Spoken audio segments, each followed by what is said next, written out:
Bonjour Christophe Dansette. Bonjour Gaël. À quasi 100 jours du début de la cérémonie de ces Jeux Olympiques, c'est aussi l'occasion de faire le point sur le budget de ces JO. Est-ce que les coûts ont explosé? Alors il y a toujours des dépassements dans ce genre d'épreuve, je dirais, mais je parlerais plutôt de déplacements contenus et pas explosés. Alors pour bien comprendre, il faut savoir que le budget de Paris 2024, il est constitué de 3 grands pôles. Il y a d'abord le budget du comité d'organisation des Jeux Olympiques, le COJO, principalement financé par les sponsors privés, la billetterie et le comité international olympique. Il y a ensuite les grands travaux d'infrastructure, ceux qui ont vocation pour la plupart à perdurer. C'est la société de livraison des Jeux Olympiques, la Solideo. Et enfin, il y a des coûts annexes, principalement évidemment ceux de la sécurité. Alors si on additionne les trois, on arrive à une facture entre 10 et 12 milliards d'euros au lieu de 6,8 milliards attendus. Et c'est quand même bien plus que le budget initial. Alors oui, 3 à 5 milliards d'euros de plus, c'est vrai, c'est pas rien, mais encore une fois, c'est le jeu dans ce genre de projet, d'avoir un budget qui est dépassé. Prenons l'exemple du comité d'organisation des Jeux Olympiques. C'est ce qui comprend de la location du Stade de France, les agents de sécurité autour des stades, les tribunes temporaires, les ameublements aussi des chambres du village olympique, ou encore, par exemple, les danseurs de la cérémonie d'ouverture. Dans le dossier de candidature, à l'origine, en 2015, les organisateurs tablaient sur 3,2 milliards d'euros de factures. Puis, il y a eu le Covid, évidemment, l'inflation.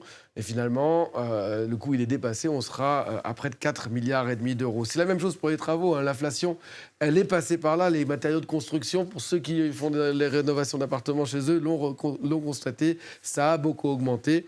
La vraie question maintenant, ça serait le budget de la sécurité, surtout avec les menaces terroristes actuelles, les heures supplémentaires des policiers qu'il va falloir payer.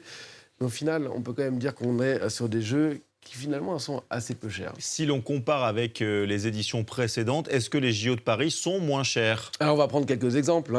Tokyo 2020, le budget il a explosé, notamment en raison du Covid-19 et du report d'un an. Facture de 12 milliards d'euros. Donc c'est plus. Londres 2012, entre 12 et 15 milliards d'euros. Là encore, c'est plus. Ou encore Athènes 2004, 13 milliards d'euros, c'est plus. Au final, depuis 1988, seuls les Jeux Olympiques d'Atlanta en 1996 et ceux de Sydney en Australie en 2000 auront été moins chers. Alors on peut viser une médaille de bronze, on serait déjà sur le podium. Alors, combien est-ce que cela va coûter aux Français, tout ça? Alors officiellement, pas grand-chose. C'est en tout cas ce que disent les organisateurs et le premier d'entre eux, le président de la République. Alors certes, il a fallu construire le village olympique, une piscine aussi, moderniser d'autres infrastructures. Mais une grande partie sera couverte d'abord par les recettes fiscales, la TVA, les charges sociales patronales. Et puis, ces infrastructures, encore une fois, elles ont vocation à être pérennes avec des appartements, des bureaux du village olympique, par exemple, qui seront revendus. Alors Emmanuel Macron, qui hier inaugurait, on le voit sur ces images, l'un des lieux de ces Jeux Olympiques, le Grand Palais, eh bien, il a dit chez nos confrères de BFM TV que ces Jeux, ils seraient rentables. On va l'écouter. C'est environ 2 milliards d'euros que la nation investit. Ils vont être rentables parce qu'ils vont être pérennisés. Ce seront des logements, des bureaux, des infrastructures de sport. Ils ont généré de l'activité. Et rien que ces 2 milliards, ils ont généré plus de 6 milliards d'activités. C'est-à-dire qu'on a fait travailler 2000 entreprises. On a créé de l'emploi. 6 milliards d'euros de recettes, on vient d'entendre le président. Est-ce qu'on a une idée justement des retombées de ces Jeux sur le tourisme, par exemple? Alors c'est très difficile à dire. Il y a une étude qui sera publiée dans quelques semaines.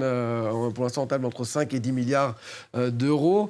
Mais toujours difficile à dire. En tout cas, les Jeux Olympiques des dernières années n'ont pas eu un impact si important sur le tourisme. C'est en tout cas ce qu'a démontré une récente étude publiée dans un journal, le Journal of Sports Economics. Merci beaucoup Christophe Dansette.